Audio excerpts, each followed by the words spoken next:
Om Swastiastu. Assalamualaikum warahmatullahi wabarakatuh. Salam sejahtera untuk kita semua.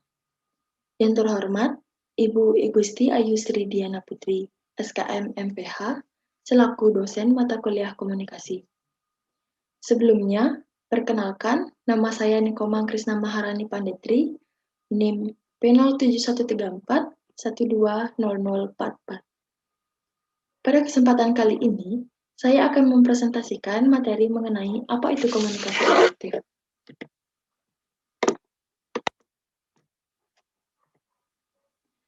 Sebelum kita mengetahui apa itu komunikasi efektif, sebaiknya kita mengetahui apa itu komunikasi. Komunikasi merupakan faktor yang penting dalam upaya mencapai tujuan suatu organisasi.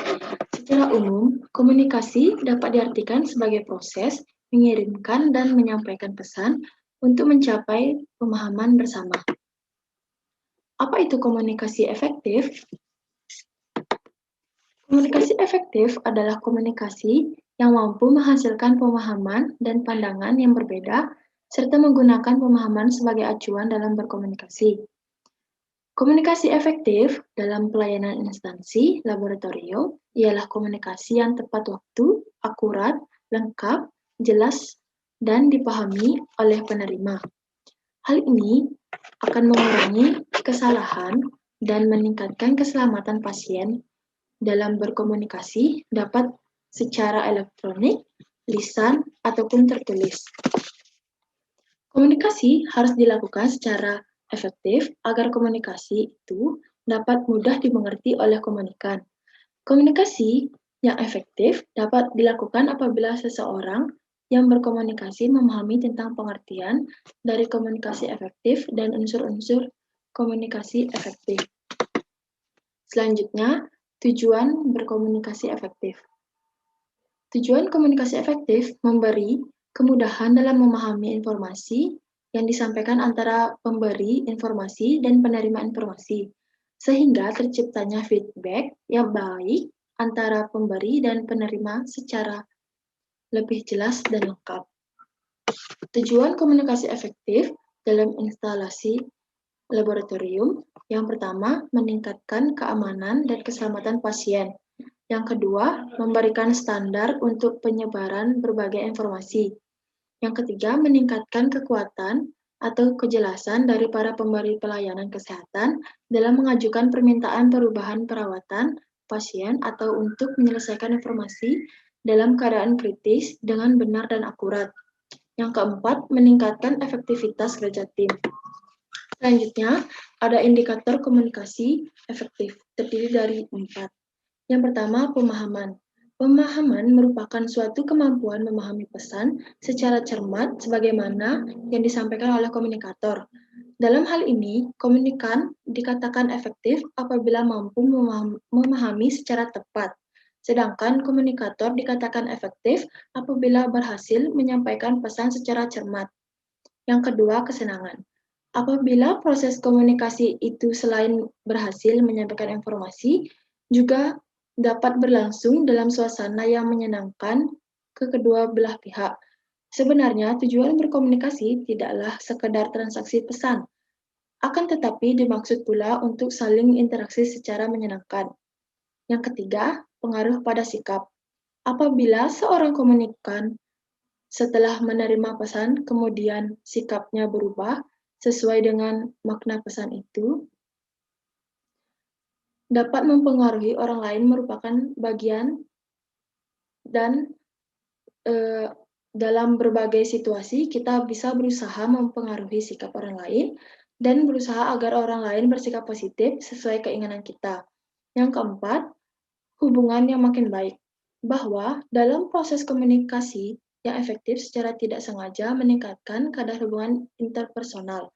Di perkantoran, seringkali terjadi komunikasi dilakukan bukan untuk menyampaikan informasi atau mempengaruhi sikap semata, tapi kadang-kadang terdapat maksud implisit di sebaliknya, yakni untuk membina hubungan yang baik.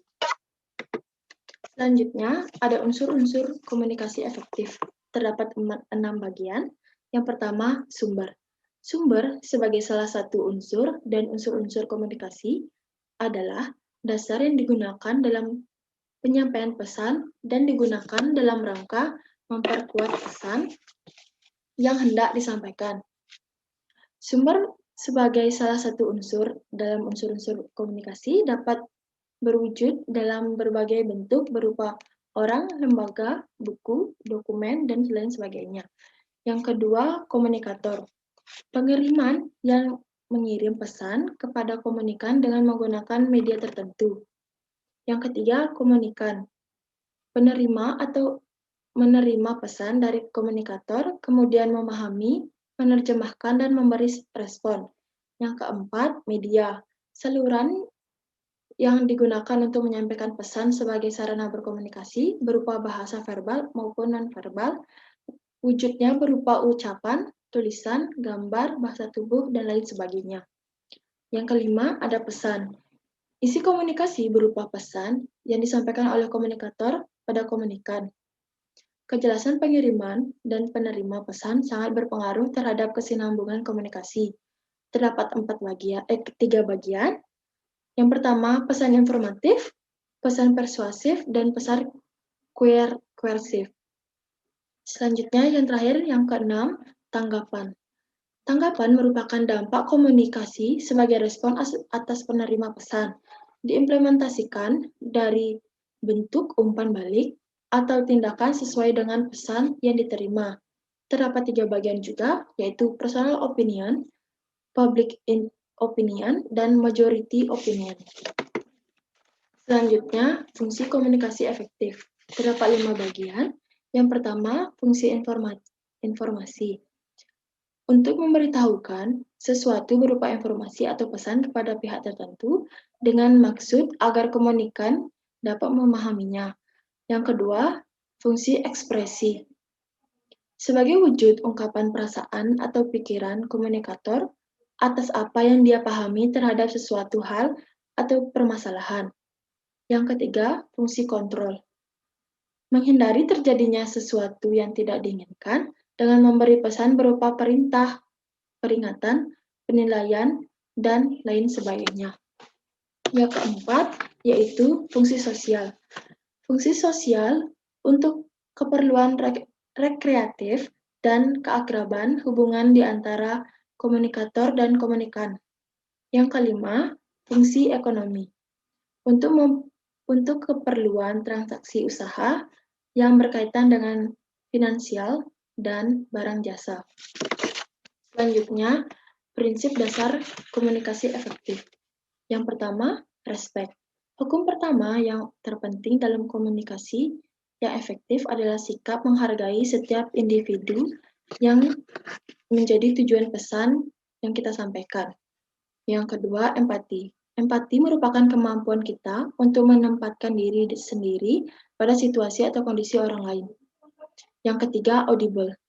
Pada dasarnya, audible bisa bermakna seperti dapat didengarkan atau dimengerti dengan baik. Audible berarti pesan yang kita sampaikan dapat diterima oleh penerima pesan.